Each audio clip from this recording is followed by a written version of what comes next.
അപ്പോൾ ഈ കാത്തിരുന്ന് നമ്മുടെ ഓണമൊക്കെ ഇങ്ങ് എത്തിയിട്ടുണ്ട്. എങ്ങനെ ഉണ്ടായിരുന്നു ഓണമെന്നൊക്കെ ഒന്ന് നോക്കാം. അപ്പോൾ ഓണത്തിൻ്റെ രാവിലെ അത്തമൊക്കെ ഇടേണ്ടത് കാരണം ഞാൻ നേരത്തെ എണീറ്റിട്ടുണ്ടായിരുന്നേ. അലാറമൊക്കെ ഒരു 6 മണിക്ക് വെച്ചെങ്കിൽ അതിന് മുമ്പ് തന്നെ ഞാൻ എണീറ്റിട്ടുണ്ടായിരുന്നു. പക്ഷെ ഇവിടെ നല്ല മഴയായിരുന്നു. മഴയൊക്കെ ഒന്ന് കുറഞ്ഞിട്ടാണ് വെളിയിലോട്ടൊക്കെ ഒന്ന് ഇറങ്ങി. നമ്മുടെ മുറ്റത്തും തൊടിയിലും ഒക്കെയുള്ള പൂക്കൾ തന്നെയാണ് കേട്ടോ എപ്പോഴും അത്തം ഇടാനായിട്ട് പറിച്ചെടുക്കാറുള്ളത്.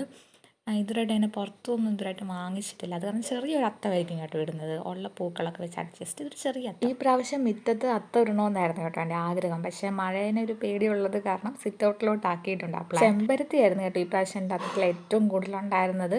അത് നമ്മുടെ പറമ്പിൽ ഏറ്റവും പുറകിൽ നിൽക്കുന്ന ഒരു മരമാണ്. അത് കുറച്ച് വലിയ മരമായിരുന്നു. അപ്പം കുറച്ച് പറിക്കാനൊക്കെ എനിക്ക് ഏറ്റവും കൂടുതൽ ഇഷ്ടം എൻ്റെ ഓണക്കാലം എന്ന് പറയുന്നത് +2 വരെയുള്ള ഓണക്കാലമായിരുന്നു കേട്ടോ. അത് കഴിഞ്ഞ് ഞാൻ കോളേജിൽ ചേർന്ന ഫസ്റ്റ് ഇയർ ഞാൻ നാട്ടിൽ തന്നെയായിരുന്നു. കൊറോണയൊക്കെ സ്റ്റാർട്ടിങ് ആ സമയത്തായിരുന്നു. അപ്പം ഫസ്റ്റ് ഇയർ ഓൺലൈൻ ക്ലാസ്സൊക്കെ ആയിട്ട് ഞാൻ നാട്ടിലായിരുന്നു. പിന്നെയുള്ള 3 വർഷവും കോളേജിൽ തന്നെയാണ് കേട്ടോ നമ്മൾ ആഘോഷിച്ചത്.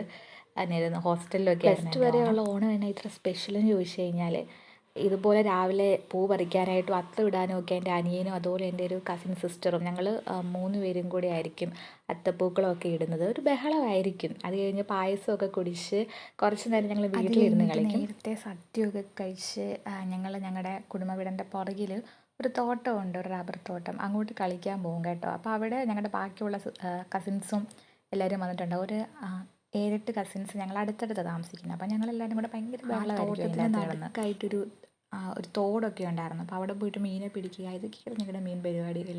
പെട്ടെന്ന് സമയം പോകും. നല്ല രസമായിരുന്നു.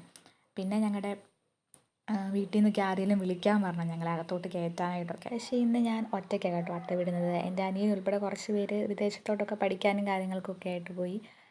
കുറച്ച് പേരുടെ കല്യാണം കഴിഞ്ഞു.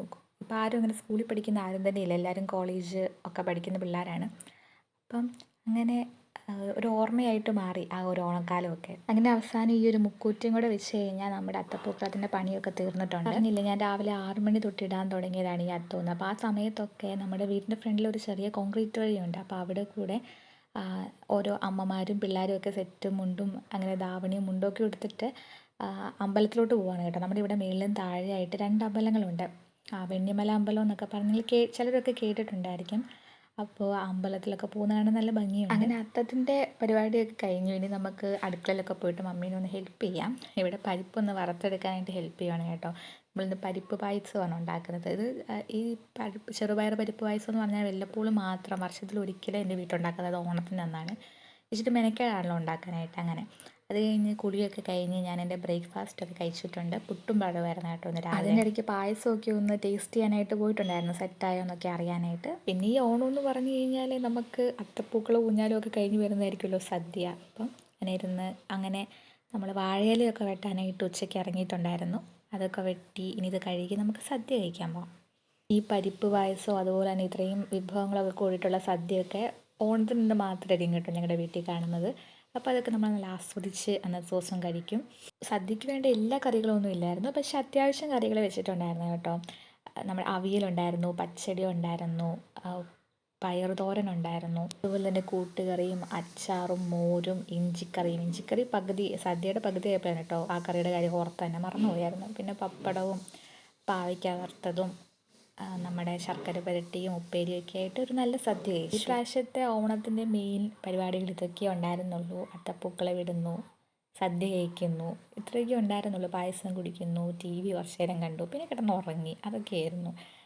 പ്രത്യേകിച്ച് പരിപാടികളൊന്നും വേറെ ഉണ്ടായിരുന്നില്ല. നമ്മുടെ ഇവിടെ അടുത്ത് ക്ലബ്ബൊക്കെ ഉണ്ട് കേട്ടോ. പയ്യപ്പാട്ടിലൊരു ക്ലബ്ബുണ്ട്. അവിടെ എല്ലാ പ്രാവശ്യവും ഭയങ്കര രാവിലെ തൊട്ട് വൈകുന്നേരം വരെ ഒരുപാട് പരിപാടികളുള്ളതാണ്. പക്ഷേ ഈ പ്രാവശ്യം ക്ലബ്ബിലും പരിപാടികളൊക്കെ വളരെ കുറവായിരുന്നു.